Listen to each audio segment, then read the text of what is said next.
안녕하세요. 저는 40대 아줌마이고 아들 하나와 같이 살고 있습니다. 저는 재혼을 했었습니다. 이번 사연에서 그 얘기를 좀 해볼까 해요. 잘 키운 아들 하나 건사하길 바라는 게 저의 유일한 삶의 목표인데 이번에 처음으로 위기를 좀 겪었어요. 이런 곳에 사연을 쓰게 될 줄 몰랐는데 처음 쓰는 사연이 좋지 못한 내용이라 씁쓸하네요. 그래도 제 이야기가 누군가에겐 공감으로 와닿지 않을까 싶어요. 좋은 말, 좋은 글이 없더라도 비슷한 고민만 보면 알게 모르게 위로가 되잖아요. 저도 다른 사연자분들 글을 보면서 위로 많이 받았거든요. 부디 제 글도 누군가에게 위안이 될 수 있었으면 좋겠네요. 제가 30대일 때 남편이 대장암으로 일찍 세상을 떠나 일찍 외롭게 살았어요. 그래도 제게 착한 아들이 하나 있었는데 그게 저의 유일한 버팀목이었습니다. 아들은 초등학생일 때부터 제가 혼자 키웠어요. 우리 아들만으로도 제 마음 안이 가득 차는 기분이었지만 그래도 한편으로는 우리 가족이 이렇게 단출해질 줄 알았으면 차라리 애를 2명 낳을 걸 그랬나 싶은 생각도 들더라고요. 저를 위해서라기보단 아들을 위해서 말이죠. 아들에게 저마저 없었다면 어쩔 뻔했나 그런 생각도 많이 들었어요. 제가 죽으면 이 세상에서 혼자가 될 아들에게 미안해서 마음이 아팠던 적 있었거든요. 형제가 있는 게 외동보다 덜 외로울 거잖아요. 하지만 제가 그 사실을 깨달을 수 있었던 건 남편이 세상을 떴기 때문이라서 대비를 하기엔 너무 아무것도 몰랐습니다. 고로 제가 다시 시간을 돌린다고 해도 저는 아들 하나만 낳고 돈 버는 데에 시간을 치중했을 것 같네요. 아무튼 그래서 저는 더 악착같이 살았습니다. 아들이 외롭지 않게 또 부족하지 않게 키우려고 많이 신경 썼어요. 아빠가 되어줄 순 없지만 아빠의 몫까지 해주려고 최대한 노력하며 살았습니다. 그 덕분인지 우리 아들은 정말 평범하고 착실하게 지내주었어요. 저는 아들이 미래에 대단한 사람이 되길 원하지도 않았고 대단하게 많은 돈을 버는 것도 딱히 원하지 않았어요. 그저 무탈하게 잘 커주고 건강하게 지내는 것만으로 성공하는 거라고 생각했죠. 그렇게 살다가 아들이 결혼까지 하고 저만의 가정을 잘 꾸리기만 한다면 그게 저의 최종 목표나 다름없었죠. 그래서 저는 더 미친 듯이 돈을 벌었어요. 돈벌이가 되는 일이면 체면 상관없이 뛰어들어서 적금을 넣었죠. 제가 가진 게 없으니까 우리 아들이 기 안 죽으려면 그 방법밖엔 없더라고요. 아들이 먼 훗날 결혼할 때 기 죽어서 장가 가면 안 되잖아요. 그거 하나만 바라보고 사니까 돈 버는 게 딱히 힘든 줄도 모르고 살 수 있었어요. 저한테는 돈 일절 안 쓰고 차곡차곡 모으는 게 일도 아니었죠. 가난한 제 형편에 그나마 다행이었던 건 아들이 큰 병을 앓은 적이 없다는 건데요. 아무래도 죽은 남편과 제가 아들을 지키려는 집념이 강했기에 하늘이 그 기도를 들어주신 게 아닌가 싶네요. 그런데 제게 뜻밖의 인연이 찾아왔는데요. 그때가 아들을 초등학교 고학년까지 키운 시기였습니다. 제가 당시 어느 동네 빵집에서 일을 했는데 거기 사장님이 저와 비슷한 또래였어요. 사장님이 제게 먼저 관심을 표현해줘서 저도 모르게 마음이 열렸고 그렇게 재혼을 하게 된 거예요. 남편도 재혼인 입장이었던지라 저희는 별다른 예식을 치르지 않았습니다. 그냥 혼인신고만 했죠. 처음엔 남편의 고백이 부담스러웠습니다. 남편도 재혼 입장이었다고 하지만 남편에겐 자식이 없었거든요. 그리고 남편은 번듯하게 운영하는 빵집이 있었으나 저는 무기계약으로 일하는 아르바이트생이라서 누가 봐도 남편이 손해보는 재혼이었습니다. 그런데도 제가 남편의 청혼에 응할 수밖에 없었던 이유는 남편이 저를 많이 사랑해줬던 것도 물론이지만 남편이 우리 아들을 자기 아들처럼 잘해줬기 때문이었어요. 제가 솔직히 친정도 없고 혼자 험한 세상과 부딪혀야 해서 많이 힘들었는데요. 그 순간마다 남편이 큰 도움이 되었습니다. 우리 아들도 아빠가 생겼다고 좋아하더라고요. 새 남편을 금세 아빠로 인정하며 잘 따르는 걸 보고서 재혼을 결심했던 거였죠. 근데 남편이 저의 모든 사정을 이해해줬다고 해서 시모까지 저의 존재를 그대로 받아들일 거란 확신이 없잖아요. 보통은 저처럼 사정이 열악한 며느리를 좋아하는 시모는 없을 겁니다. 그걸 알아서 시모와의 갈등을 단단히 마음먹고 인사를 드리러 갔었는데요. 처음 인사 갔을 때 솔직히 긴장 많이 했는데 의외로 시모 인상이 굉장히 선한 겁니다. 그래도 겉모습을 보고 사람을 판단하는 건 좀 많이 이르니까 끝까지 긴장을 풀지 않고 시모에게 최대한 예의를 갖추려고 했어요. 그런 저의 마음을 눈치챈 건지 시모가 의외로 정말 고마운 말을 해주더라고요. 나는 우리 아들이 2번 다시 장가 못 가고 혼자 쓸쓸히 살다 갈 줄 알았어. 나 죽기 전에 아들 잘 사는 거 못 보고 가나 했는데 정말 고마워. 그런 말씀 마세요. 저야말로 이이가 저랑 아들을 흔쾌히 받아줘서 고마운걸요. 앞으로 어머님께 누가 되지 않도록 잘할게요. 정말 감사합니다. 누가 되긴 무슨. 이렇게 우리 아들 걷어준 것만으로도 내가 근심 걱정이 싹 사라지는데. 그나저나 어머님 소리 듣기 참 좋다. 우리 앞으로 잘 지내보자. 우리 아들이 겉모습만 멀쩡하지 속은 순 맹탕이라서 허점이 많아. 그래도 2번 이혼하는 일은 없어야 하지 않겠어? 나한테 하소연하고 이해 좀 해줘. 제가 이 일을 미워할 리가 있나요? 맹탕이라는 건 사실 착하다는 뜻이기도 하잖아요. 저야말로 허점투성이라 이이가 힘들지는 않을지 모르겠어요. 같이 노력하면서 살아야겠죠. 실제 시모는 순진한 분위기를 많이 풍겼습니다. 말을 할 때도 목소리를 잘 못 높였고 모든 게 조심스러웠으며 저를 안쓰럽게 봐주었죠. 저는 그런 시모와 하루빨리 어색함을 풀기 위해서 우리 아들과 남편보다 시모의 편의를 더 봐주기도 했습니다. 그런데 하나 마음에 걸리는 게 있었다면 바로 결혼 자금이었어요. 저한테 목돈이라고 할 만한 돈은 우리 아들 장가 갈 때 주려고 몇 년째 모으고 있던 적금뿐이었습니다. 그런 사정을 남편이 알고 있거든요. 그래서 제가 그 부분에 고민을 나누려고 조심스레 말을 꺼냈더니 남편이 저보고 돈 낼 필요 없다고 하더라고요. 자기 명의로 된 집이 이미 있는데 뭐하러 돈을 쓰냐면서 그냥 자기 집에 들어와 살면 된다고 하더라고요. 자기 명의로 된 집이 이미 있는데 뭐하러 돈을 쓰냐면서 그냥 자기 집에 들어와 살면 된다고 하더라고요. 그런 뜻으로 말한 거 아니야. 결혼은 같이 하는 건데 나도 돈을 내긴 해야지. 어떻게 당신 손해보는 재혼을 하겠어. 내가 집까지 하는 건 힘들 것 같아서 혼수 때문에 의논하려고 했던 거야. 우리 아들만 생각하기로 했잖아. 그러려고 악착같이 살아온 거 아니었어? 우리가 나중에 이 일을 하고 있을지 어떻게 될지 모르는데 우리 재혼 때문에 아들 미래에까지 피해가 되면 안 되잖아. 제 아들을 생각하는 남편의 마음은 엄마인 저마저도 감동할 정도였어요. 저보고 계속해서 아들 결혼 자금 모으라고 자기 일하는 곳에 저를 정식 직원으로 받아주기까지 했습니다. 결혼했어도 월급이랑 근로복지 혜택까지 챙겨주었죠. 그런 고마운 남편의 마음 덕분에 저는 재혼하는 데에 돈을 거의 안 들이게 되었습니다. 그렇다고 받기만 할 순 없었어요. 저는 우리 아들한테 드는 돈만큼은 제가 책임지려고 했어요.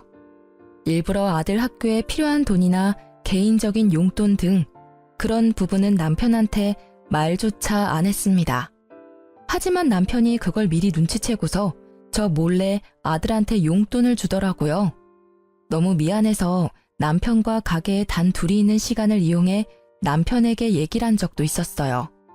우리 아들 신경 써줘서 너무 고마운데 애 용돈 안 챙겨줘도 돼. 내가 이미 주고 있는데 뭐하러 2번 줘. 애 버릇 들면 어쩌려고. 버릇 들 만한 애가 아니던데 뭘. 그리고 이젠 내 자식이기도 해. 내가 내 자식한테 용돈 주고 싶다는데 왜 그래? 이러면 나 당신이랑 아들 사이에서 소외받는 것 같단 말이야. 전 남편을 여의고 아들 앞에서 늘 대담한 엄마인 척했지만 사실 저도 사람인지라 늘 무섭고 힘들고 의지할 곳이 필요했거든요. 지금 남편을 보면서 하늘이 저를 불쌍하게 여겨 천사를 보내줬다는 생각까지 했었어요. 재혼인데도 이런 남편을 얻었다는 것이 제게는 굉장한 축복이었습니다. 남편만이 제게 잘한 것도 아니었어요. 시모마저도 제게 많은 노력을 보여주셨어요. 시댁에 가면 시모가 제 손에 물 한 방울 안 묻히게 하려고 얼마나 노력해주는지 모릅니다. 정말 몸둘 바를 모를 정도였죠. 재혼을 하고 나니 제게도 기댈 수 있는 가족이 생겨서 그런가 어느 순간부터 마음이 꽉 찬 느낌을 받기도 했어요. 그리고 시모는 나이가 많은데도 불구하고 참 정정하셨는데요. 혼자서 경로당도 잘 놀러 가시고 시장도 잘 보고 하더라고요. 그런 시모가 멋있어 보이기도 했습니다.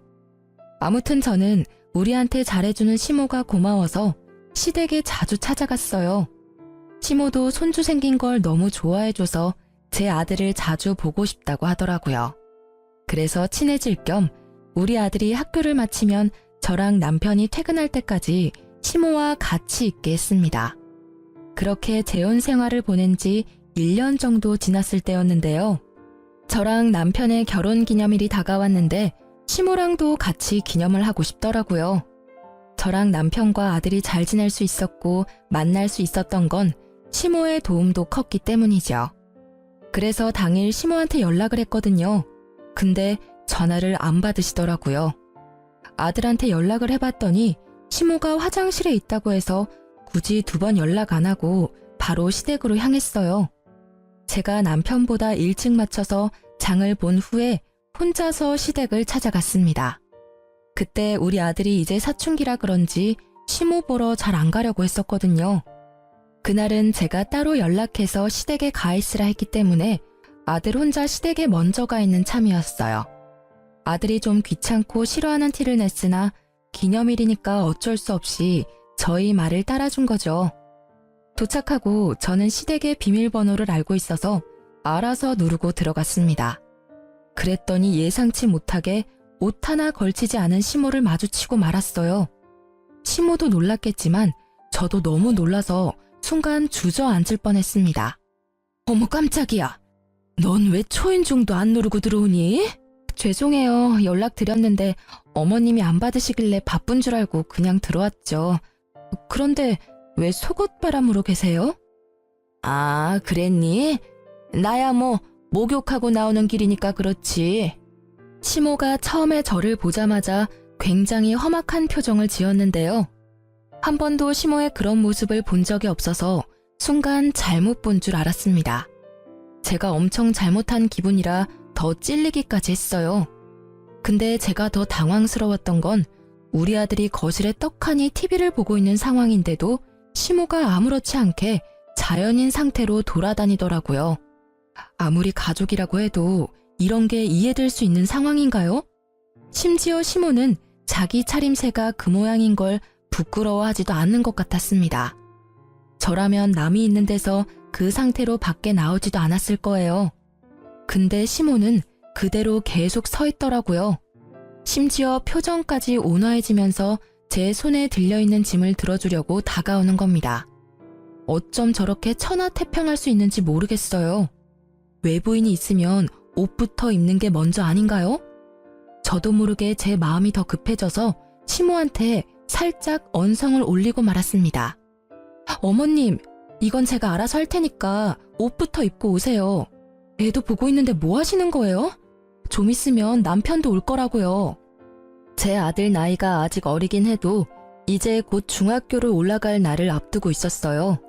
한참 사춘기 들어갈 시기라서 시모의 이런 조심성 없는 부분이 좀 예민하게 느껴졌습니다. 아, 이거?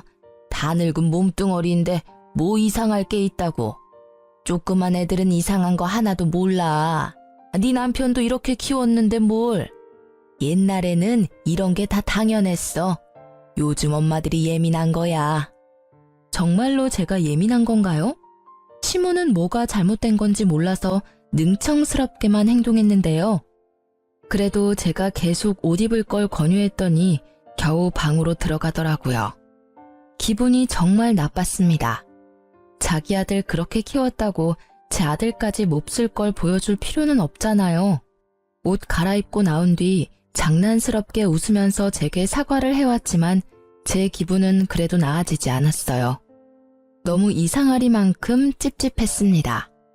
일단 시모가 처음에 저를 보고 굉장히 험악한 표정을 지었었는 게 머릿속에서 잊히지 않았어요. 너무 착한 시모 같지 않던 모습이라 순간 잘못 본 줄 알았습니다. 아무튼 그 이후로 시모는 아까 본 낯선 모습이 착각이었다는 걸 알려주듯이 평소처럼 상냥하게 행동했어요. 제가 장봐온 걸 먼저 정리하면서 주방을 기웃거렸죠. 시모가 잠깐 정신 팔린 사이 저는 아들한테 다가가 시모에 대한 태도를 직접적으로 물어봤어요. 할머니가 평소에도 이랬냐고 물어보니까 아들이 고개를 끄덕이는데 정말 그때 간 떨어지는 기분을 느꼈습니다. 그러면서 아들이 주방에 있는 시모 눈치 보며 말을 이었는데요. 아들이 할머니 집 가기 싫다고 했던 이유 중 하나가 이거라고 하더라고요. 시모한테 직접적으로 불편하다고 말했는데도 시모는 그 특유의 능청스러운 말솜씨로 아들의 의견을 묵살해온 듯 했습니다. 그래도 시모가 시키는 대로 시댁을 한동안 찾아왔던 것도 시모가 좋아서라기보단 시모가 맛있는 걸 해주니까 작년 반개월 정도는 민망한 거 참고 시댁을 왔다고 하더군요. 시모가 인스턴트 식품을 엄청 잘 사줬다고 하더라고요. 할머니 집에는 맛있는 거 많아. 한 번도 안 먹어본 간식까지 할머니가 사주던데? 아들이 할머니 냉장고에는 물보다 음료수가 더 많다는 소리까지 하길래 그게 무슨 소리인가 싶어서 주방에 가 냉장고를 확인했습니다. 그런데 정말로 이런 냉장고가 있을 수 있나 싶었어요. 먹을 거라곤 온통 냉동식품, 통조림, 빵뿐이었습니다. 확실히 물보다는 아이들이 좋아할 만큼 음료수가 더 많았어요. 그리고 이제 보니 아직 정리되지 않은 쓰레기 쪽에 배달 음식 쓰레기가 정말 많더라고요. 냉동식품뿐만 아니라 우리 아들한테 배달까지 시켜주는 것 같았어요. 자식까지 있는 어른의 집이라고 하기엔 정말 경악스러웠습니다. 그 사이 시모는 제가 장본 것을 뒤적거리더니 고개를 절레절레 저으며 한 소리 했어요. 애가 있는데 겨우 소고기만 사왔어? 애들은 이런 거 잘 안 먹을 텐데. 이러면 애들 성장 속도가 느려진다고. 애들이 밥 숟가락을 안 드는데 어디 키가 크겠어? 대체 저게 무슨 말인지 시모는 애초에 제 대답을 들을 생각으로 묻는 게 아니었습니다. 이미 자기만의 답을 정해놓고 아들한테 직접 물어봤어요. 시모가 우리 아들한테 피자 먹겠냐고 권유를 했는데 그 뉘앙스가 한두 번이 아니라는 게 느껴지더라고요. 그때 아들은 고민하다가 제 눈치를 보더니 고개를 절레절레 저었습니다. 그러니까 시모가 그 사실을 눈치채고 저한테 잔소리를 하는 거예요. 애들은 먹고 싶은 거 먹으면서 커야 돼. 나중에 어른 돼서는 이런저런 이유 때문에 더 못 먹어. 당연히 가끔씩 먹죠. 근데 아무래도 기름지고 몸에 안 좋으니까 너무 자주 먹는 건 좀 그렇잖아요. 말 들어보니까 엊그제도 피자 먹었다고 하던데요. 너 생각보다 팍팍한 타입이구나. 애가 스트레스 받겠네. 너무 그렇게 간섭하고 살면 나중에 애한테 원성 들어. 시모가 무슨 생각으로 그런 소리를 하는지는 알아요. 한참 어린 손자라고 생각하니까 뭐든 다 사주고 싶고 먹이고 싶겠죠. 하지만 그게 잘못된 방식이라면 부모 되는 입장에서 상당히 곤란하잖아요. 솔직히 말하자면 제 교육 방식과 많이 달라서 좀 마음에 안 들었습니다.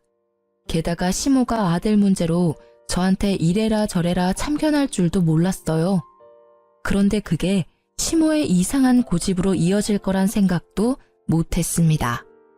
시모는 무슨 옥이라도 생긴 건지 그날 저와 약간의 신경전 이후 적극적으로 제 아들한테 참견하기 시작했어요. 마치 저한테서 자기 손주를 해방시켜 주려는 듯 행동을 취했습니다. 제가 자리만 비우면 시모가 아들한테 제 험담 비슷한 걸 했어요. 엄마가 이런 거 못하게 하지? 이 할머니 집에 오면 얼마든지 할 수 있고 놀 수 있고 먹을 수 있어. 다른 애들은 다 그렇게 사는데 내가 보기엔 네 엄마가 너무 팍팍한 것 같아.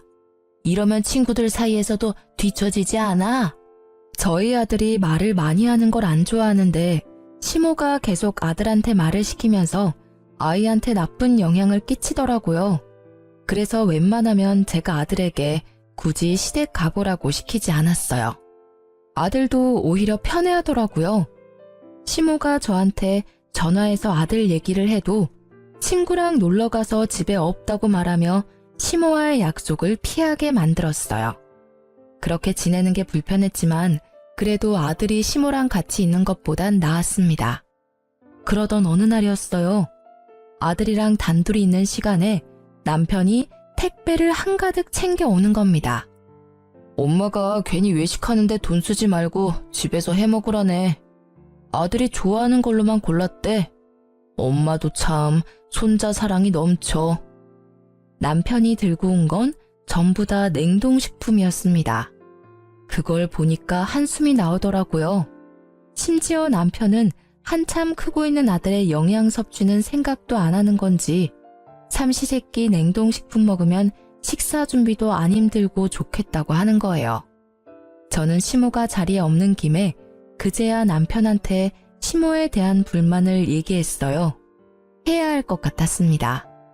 아무래도 애랑 어머님이랑 거리를 좀 둬야 할 것 같아. 어머님이 생각보다 애 앞에서 너무 조심성이 없더라. 애랑 같이 있는데도 옷을 입지를 않으셨대. 무슨 자연인처럼. 그리고 작년까지만 해도 어머님이 우리 애 매일 봐줬잖아.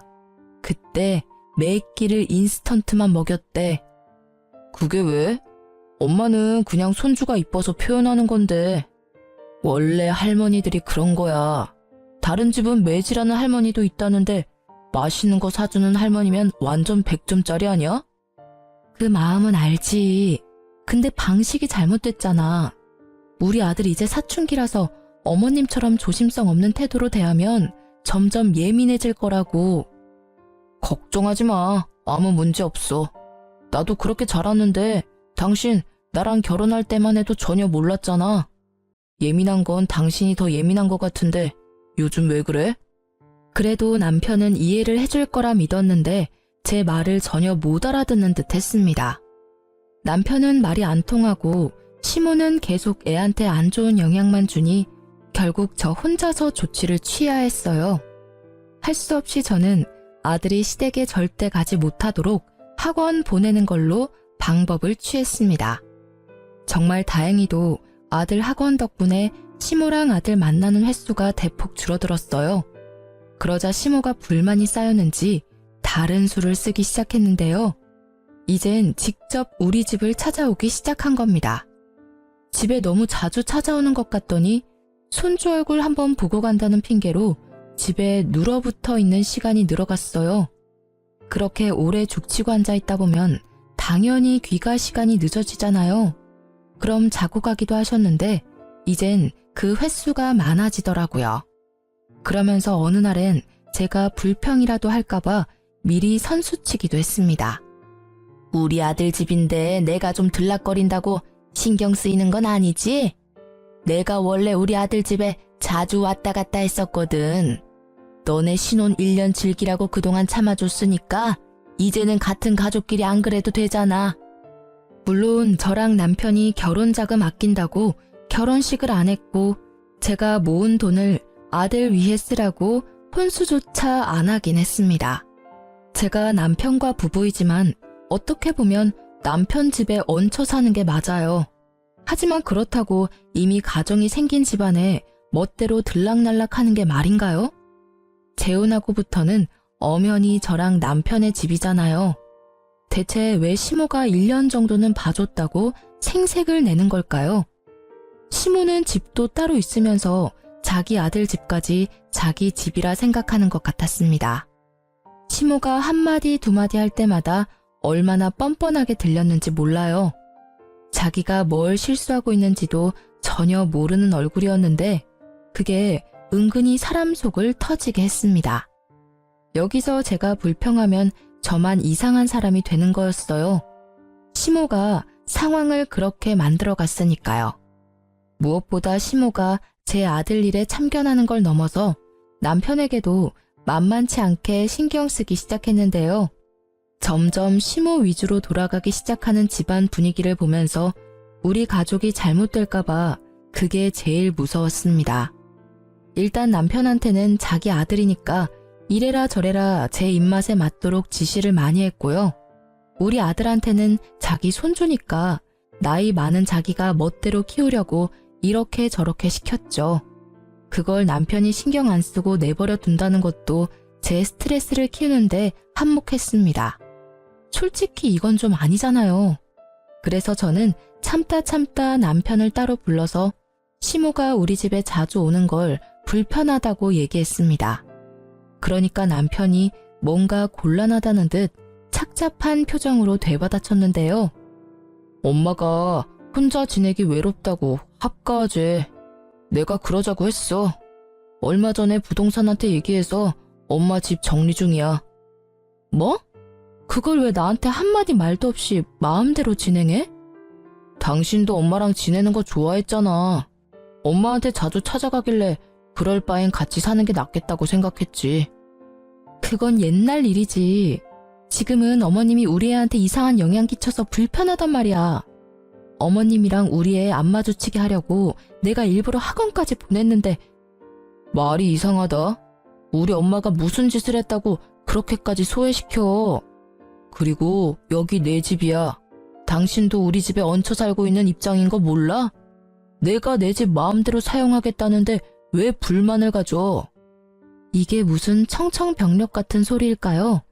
시모가 합가 제안을 한 것만으로 충격인데 저에게 선택권도 없이 남편 마음대로 시모와의 합가를 준비하고 있었다는 것은 그야말로 배신이나 다름없다고 느꼈습니다. 이것도 제가 예민한 걸까요? 남편은 어차피 우리 둘 다 일하러 나가는데 아들이 혼자 집에 있으면 저녁 챙겨줄 사람 없으니까 시모가 있는 게 좋지 않냐고 하더라고요. 남편이 우리 아들을 생각하는 방향과 제가 우리 아들을 생각하는 방향이 점점 크게 달라지는 것 같아서 곤란했어요. 당신이야말로 말 서운하게 하네. 나랑 우리 아들이 얹혀 산다고 생각했던 거야? 그래, 맞는 말인데 그래도 당신은 우리를 가족으로 생각하고 함께 사는 거라고 말해줄 줄 알았어. 뭐 어찌됐든 우리 애도 이제 중학생인데 누가 간섭하는 거 스트레스 되거든? 어머님이랑 절대 못 붙여놔. 당신이 말 못하겠으면 내가 어머님한테 가서 말씀드릴게. 남편과 싸우는 한이 있더라도 절대 합가는 막아야 했어요. 그래서 시모를 정말로 찾아갈 생각이었는데요. 그럴 필요가 없었습니다. 우리 싸우는 모습을 마침 집에 들어오던 시모가 다 듣게 되었거든요. 저랑 남편은 시모를 발견하고 무척 당황했어요. 남편이 뒤늦게 시모를 챙기려고 했는데 시모가 성난 얼굴로 남편을 밀치며 들어오더니 제게 성을 냈습니다. 네가 날 아주 짐짝 취급하는구나. 무서워서 못 살겠네. 내가 어디 네 아들 잡아먹을까봐 그러는 거니? 그동안 속으로 나를 끔찍하게 욕했겠네. 늑다리 할망구가 어줍잖게 가족이라고 설쳐대서 보기 싫었겠다. 그래, 네 소원대로 내가 꺼져줄게. 시모는 그대로 삐쳐서 집을 나가버렸습니다. 남편이 이 모든 게 저 때문이라고 생각이 들었는지 화가 나서 저를 째려보다가 시모를 쫓아나갔어요. 그리고 그날 남편은 시모를 달랜다고 시댁에서 잠을 잤죠. 결국 합가 얘기는 더 꺼내지 못했습니다. 그러는 동안 시댁 정리는 멈추지 않고 계속 진행이 되었어요. 합가를 앞두고 마음이 너무 심란했습니다. 결국 같이 사는 방법밖에 없는 것 같은데 이게 혹시 저만 스트레스인 건가 싶어서 아들의 의견이라도 묻고 싶었어요. 그날 밤 아들이 잠자리에 들기 전 아들 방에 찾아가 대화를 좀 나눴습니다. 그러다 아들 입을 통해서 알게 된 당황스러운 사실이 있었어요. 이건 제가 전혀 예상하지 못했던 일들이었습니다. 아들이 제게 말을 할까 말까 망설이다가 겨우 해준 얘기였거든요. 사실 할머니가 엄마 모은 돈을 자꾸 탐내는 것 같아. 나 할머니 싫어. 할머니가 계속 엄마 몰래 엄마 적금 통장 비밀번호도 알아오라고 해. 뭐라고? 그게 무슨 소리야? 할머니가 너한테 엄마 통장 얘기를 했었어? 왜? 할머니가 돈 필요하대? 아니, 나 결혼할 때 되면 어차피 아빠 명의로 된 재산이랑 집 내가 다 받을 텐데 엄마가 모으고 있는 결혼자금으로 미리 보답해야 되는 거 아니냐고 하던데 아빠 재산 그냥 꿀꺽할 생각이냐면서. 그럼 나쁜 자식 되는 거라고. 저는 말씀드렸다시피 결혼할 때 남편한테 아들의 결혼자금 모으고 있다는 소리를 한 적이 있습니다. 그 돈을 위해서 남편이 결혼자금 따로 안 쓰도록 예식도 안 했고 오히려 월급을 챙겨줬다고 했잖아요. 근데 그게 정말 아낄 수 있도록 놔둔 게 아니라 뒤에서 몰래 뺏을 궁리를 하고 있었나 보더라고요. 저 몰래 아무것도 모르는 아이한테 시모가 그런 말을 했다는 것이 너무 충격이었어요. 더 놀라웠던 건 아들이 시모가 그 말을 할 때 아빠가 옆에 있었다는 말도 하는 겁니다. 아빠가 엄마한테 말하지 말래. 안 그럼 엄마 쫓아낸다고 했어. 나중에 아빠가 때 되면 직접 말한다길래 계속 비밀로 하고 있었지. 이제 중학생이 될 나이긴 했지만 그래도 한참 어린 초등학생인데 어떻게 애한테 이런 협박을 할 수가 있답니까? 그것도 가족이란 사람들이 말이죠. 남편이 저를 생각해서 배려해줬던 모든 것들이 다 제 돈을 떼어가려는 속셈이었다는 사실이 너무 어이가 없었어요. 아들의 말을 믿지 않기엔 우리 아들이 거짓말하는 얼굴은 아니었습니다. 오히려 그동안 남편과 시모 때문에 스트레스를 많이 받았는지 울려고도 했어요. 저는 그 이후로 이 재혼 생활을 청산해야겠다고 결심을 내렸습니다. 제 아들을 위해서 그게 맞는 길이라 생각했어요. 아들이 할머니랑 아빠가 무섭다고 하는데 어떻게 좋은 가족이 될 수 있겠습니까? 이혼을 마음먹은 저는 그날부터 변호사 사무실을 몰래 알아봤어요. 왠지 합의 이혼은 남편이 안 받아줄 것 같아서 무조건 소송하려고 남편의 꼬투리를 잡을 궁리도 계속했죠. 그래서 제가 선택한 방법이 시모의 합가를 받아주는 거였습니다. 어차피 시모가 집을 팔아넘긴 거라 합가를 할 수밖에 없는 상황이었지만 그걸로 남편한테 더 이상 트집을 잡진 않았어요. 합가를 시작하고 나서 시모는 제게 여전히 삐졌는지 말을 잘 안 걸었습니다. 그럼에도 우리 아들과는 잘만 지냈는데요. 그마저도 제가 모든 걸 다 알고 가까이 지켜보니까 시모랑 남편이 추상쩍게 행동하는 게 다 보이더라고요. 우리 아들 자꾸 몰래 불러내거나 대화하려고 하는 것들까지도 들었습니다. 시모가 알아서 수상하게 움직여주니까 저로서는 좋았어요. 긴 시간을 안 들여도 되었거든요. 저는 최대한 시모랑 남편의 모든 걸 뒤졌습니다. 시모가 없는 사이 시모의 휴대폰까지 뒤졌어요. 우리 아들한테 전화한 내역이 많더라고요. 통화 내역 말고 문자는 철저하게 지운 듯 했습니다. 뭔가 캥기는 게 있었겠죠. 시모랑 아들이 통화를 많이 한 것 보면 아들 폰에도 시모의 기록이 남아있을 것 같더라고요. 그래서 저는 아들 휴대폰에 들어있는 통화 녹음 내용을 확인했어요. 하나씩 들어보니까 제 통장 비밀번호에 관한 대화가 아주 많더라고요. 게다가 남편까지 아들한테 할머니가 시키는 거 했냐고 일일이 확인하고 있었습니다. 그 두 사람은 아들이 제게 말해준 사실보다 훨씬 집요하게 집착하고 있었어요. 저는 어른인데도 그 두 사람 목소리가 무섭게 다가왔는데 우리 아들은 혼자서 얼마나 괴로웠을까. 그걸 생각하니 가슴이 미어지더라고요. 무조건 반성하게 만들어주고 싶었어요. 그래서 저는 그 파일 저한테 다 옮겼습니다. 이참에 남편 휴대폰까지 몰래 뒤져보게 되었는데요. 역시나 아들과 연락한 내용들이 있었어요. 하지만 저는 거기서 아들에 관한 정보 이상으로 뜻밖의 사실을 발견하게 되었습니다. 남편이 불륜을 저지르고 있단 걸 알았어요. 채팅방에 불륜의 증거가 가득하더라고요. 자기보다 20살이나 어린 여자들에게 마치 솔로인 척 30대인 척 하면서 사기치고 연락을 주고받는 내용을 확인했습니다. 심지어 모르는 남의 사진까지 사칭해서 자기 얼굴인 척 사진을 주고받았더군요. 차마 눈 뜨고 보지 못할 사진들을 훑어보면서 화가 치밀어 올랐어요.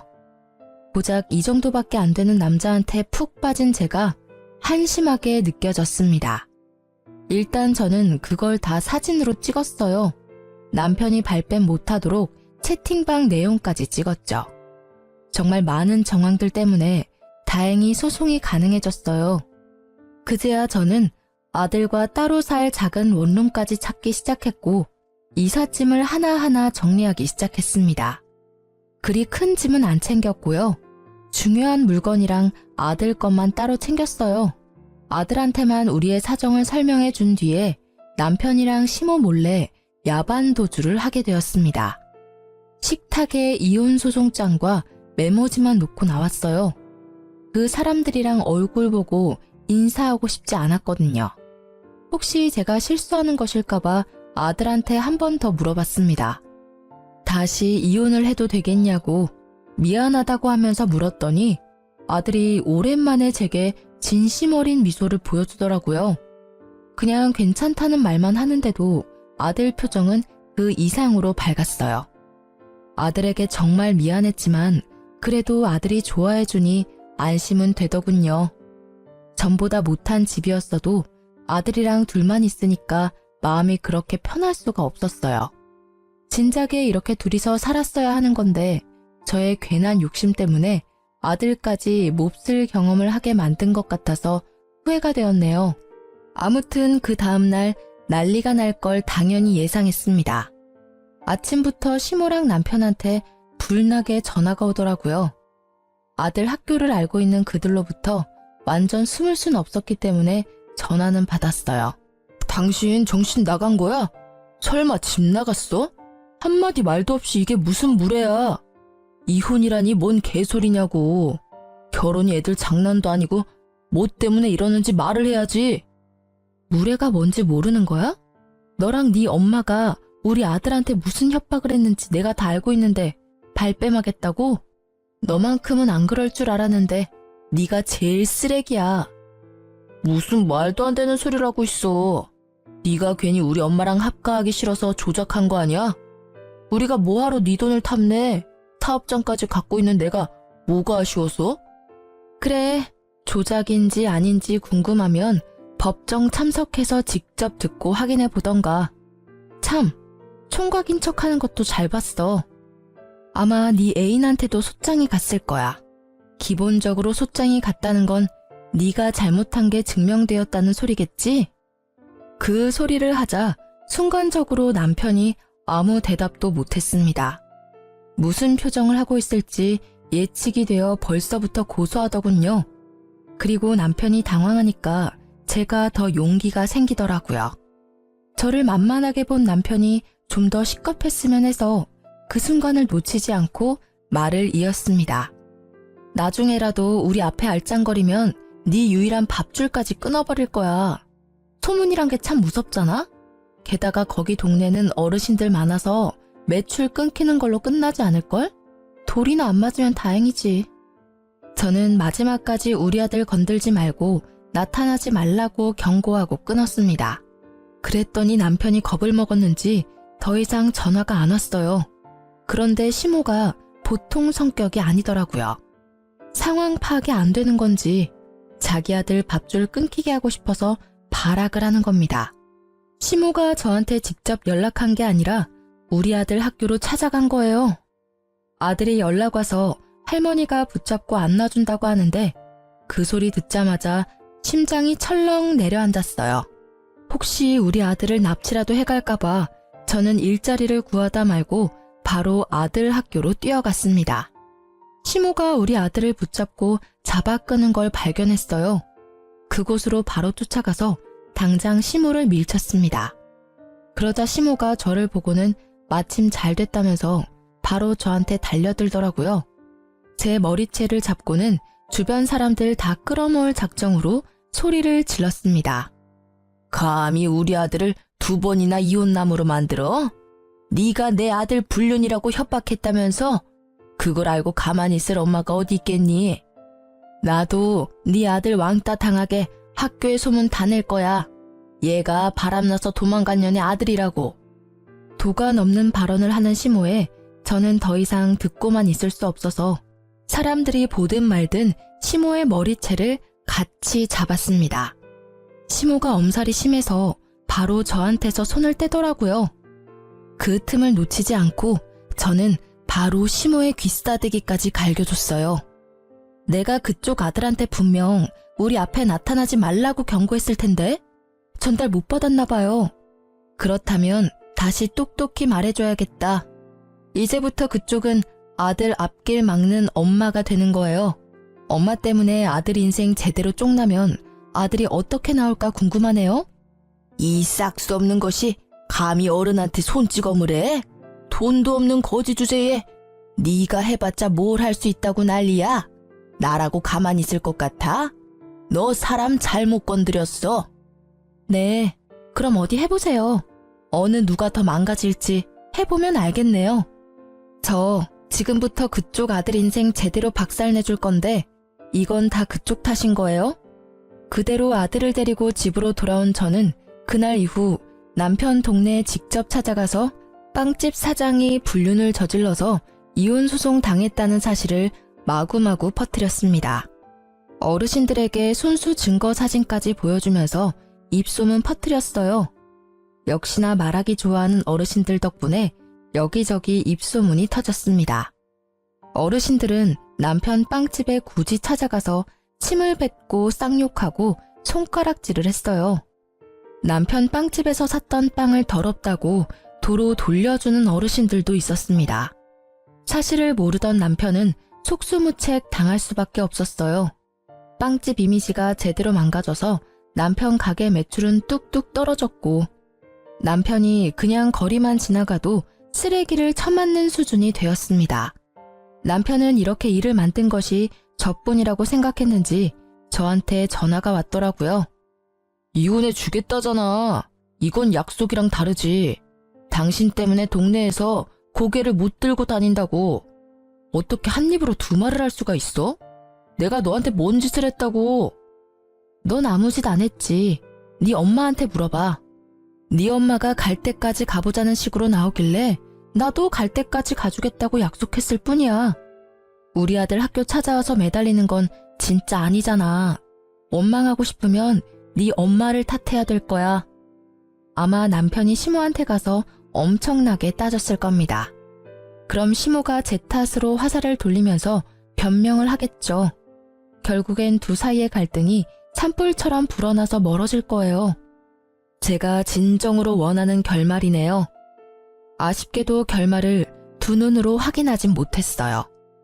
두 사람이 급하게 이사를 가는 바람에 그 뒤로는 어찌 사는지 모르거든요. 아마 둘 다 나이가 많아서 새 출발하기는 좀 많이 어려울 겁니다.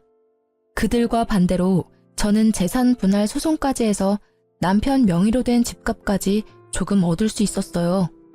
작은 원룸에 단기 계약으로 들어가 있었는데 그 기간이 끝나면 전세로 집 하나 구할 수 있을 것 같아요.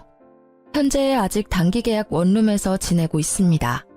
다음 달이면 계약 만기인데 아들 방 하나, 제 방 하나 있는 곳으로 미리 찾아놨어요.